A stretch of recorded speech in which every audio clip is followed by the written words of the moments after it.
बिस्मिल्लाहिर्रहमानिर्रहीम। अस्सलाम वालेकुम। मैं हूं अब्दुर्रहमान और आप देख रहे हैं लेक्चर सीरीज। तो उम्मीद है कि आप सब लोग खैरियत से होंगे और माह रमज़ान के रोज़े बड़े ही एहसन अंदाज में रख रहे होंगे। और चैप्टर नंबर 1 हम डिस्कस करेंगे। वीडियो को स्टार्ट करने से पहले आपसे गुजारिश है कि आप जल्दी से जाकर मेरे चैनल लेक्चर सीरीज को सब्सक्राइब कर लें और बेल नोटिफिकेशन को भी ऑन कर लें ताकि आपको रेगुलर नोटिफिकेशन अपडेट्स मिलती रहें। तो चलते हैं अपनी वीडियो की तरफ।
तो ये हमारे पास कुछ ब्रांचेस हैं। सबसे पहले हमारे पास है पैलिएंटोलॉजी।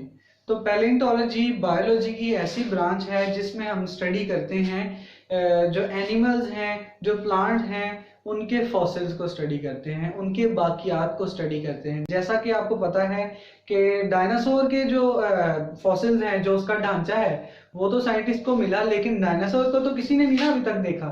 वो इसीलिए नहीं देखा कि ये जो फॉसिल्स होते हैं ये कई हजार साल पुराने होते हैं, जो कि जानदार की मौजूदगी का इजहार करते हैं कि कई साल पहले, मिलियंस ईयर पहले हमारे पास दुनिया में ये जानदार मौजूद था, इस शक्लो सूरत का, इस साख्त का जानदार मौजूद था। तो ये हमें उसके फॉसिल्स को देख के पता चलता है। तो फॉसिल्स की स्टडी को क्या कहते हैं? पैलिएंटोलॉजी। नेक्स्ट वन हमारे पास है इन्वायरमेंटल बायोलॉजी। इन्वायरमेंटल बायोलॉजी में असल में हम क्या डिस्कस करते हैं कि कोई इंसान है, कोई जानवर है, कोई पौधे हैं, उनका इन्वायरमेंट बनाने में क्या हिस्सा है, क्या उनका रिलेशनशिप है एक दूसरे के साथ, और इन्वायरमेंट पे वो किस तरह असरअंदाज होते हैं। तो इसको हम कहते हैं इन्वायरमेंटल बायोलॉजी। जिस तरह कि आपको पता है कि इंसान है वो मिलके एक सोसाइटी बनाते हैं, जानदार है वो मिलके एक इन्वायरमेंट बनाते हैं, तो दोनों का आपस में इंटरेक्शन है। तो इस इंटरेक्शन की जो स्टडी है उसको हम कहाँ पे करते हैं? इन्वायरमेंटल बायोलॉजी में। नेक्स्ट वन हमारे पास है socio biology. Socio biology word को पढ़ने से ही आपको पता चल रहा है, सोशियो का मतलब है सोशल। तो जब हम सोशल बिहेवियर को स्टडी करते हैं एनिमल्स के, प्लांट के, ह्यूमंस के स्पेशली, तो इस चीज को हम क्या कहते हैं, सोशियो बायोलॉजी। तो सोशल बिहेवियर में क्या क्या हो सकता है कि इंसान जो है वो कार्बन डाइऑक्साइड रिलीज करता है, ऑक्सीजन लेता है। जो एनिमल्स हैं वो भी कार्बन डाइऑक्साइड देते हैं, ऑक्सीजन लेते हैं। जो प्लांट है वो कार्बन डाइऑक्साइड लेते हैं और ऑक्सीजन देते हैं। तो ये एक अपना अपना सोशल बिहेवियर है एनिमल्स का और प्लांट का, ह्यूमंस का। तो इन सब को जब हम एक सोसाइटी के तौर पे स्टडी करें तो वो हमारे पास क्या है, socio biology.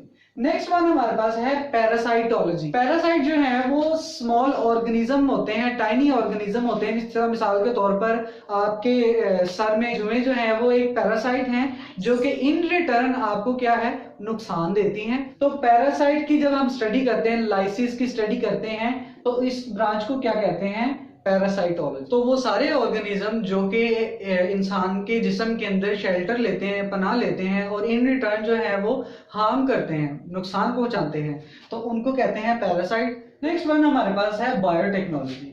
Bio means life और टेक्नोलॉजी मीन कोई टेक्निकल काम हो रहा है, कोई मशीनरी है। अगर आप देखें हॉस्पिटल्स में इतनी कॉम्प्लेक्स मशीनरीज इस्तेमाल होती हैं, वो क्यों इस्तेमाल होती हैं, इंसान की जान को बचाने के लिए।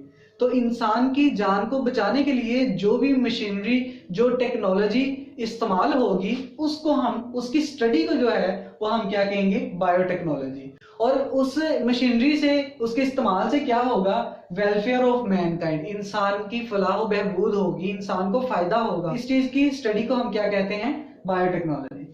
नेक्स्ट वन हमारे पास है इम्यूनोलॉजी। इम्यूनोलॉजी वर्ड जो है वो इम्यून से निकला है। तो इम्यूनोलॉजी क्या है, इम्यून सिस्टम की स्टडी है। इम्यून सिस्टम में हम क्या करते हैं, इम्यून सिस्टम को जरा थोड़ा सा समझ लीजिए। ये जैसा कि हमारे पास करंट इशू है कोरोना वायरस, डॉक्टर्स वगैरह जो है वो कह रहे हैं कि जो बूढ़े शख्स हैं और जो बच्चे हैं उनको कोरोना वायरस होने के चांसेस बहुत ज्यादा हैं एज कम्पेयर टू जो नौजवान हैं। तो उसकी वजह ये है कि किसी भी बीमारी के खिलाफ जो है मुदाफिर उस बीमारी को कंट्रोल करती है। तो जो बूढ़े शख्स होते हैं, जो बच्चे होते हैं, उनमें बीमारी के खिलाफ मुदाफित जो है वो थोड़ी कम होती है। जैसा कि हम अगर नौजवानों में देखें तो उनमें कुव्वत मुदाफित ज्यादा होती है। तो ये सारा जो है इम्यून सिस्टम का मसला है कि किसी को बीमारी लग जाती है, किसी को नहीं लगती। तो ये इम्यून सिस्टम की स्ट्रॉन्गनेस पे, उसकी स्ट्रेंथ पे डिपेंड करता है। तो नेक्स्ट वन हमारे पास है एंटोमोलॉजी। एंटोमोलॉजी का मतलब है, एंटोमोलॉजी ऐसी ब्रांच है जिसमें हम इंसेक्ट्स की स्टडी करते हैं। इंसेक्ट्स कौन से, छोटे मोटे कीड़े, हशरातुल अर्ज जिनको हम कहते हैं, उनको जब हम स्टडी करते हैं तो इस चीज को क्या कहते हैं, entomology. The branch in which we study the life of insects is called entomology. तो वीडियो से रिलेटेड कोई भी आपको डिफिकल्टी हो तो आप हमें कमेंट्स में पूछ सकते हैं। तो नेक्स्ट वीडियो तक के लिए अल्लाह हाफिज।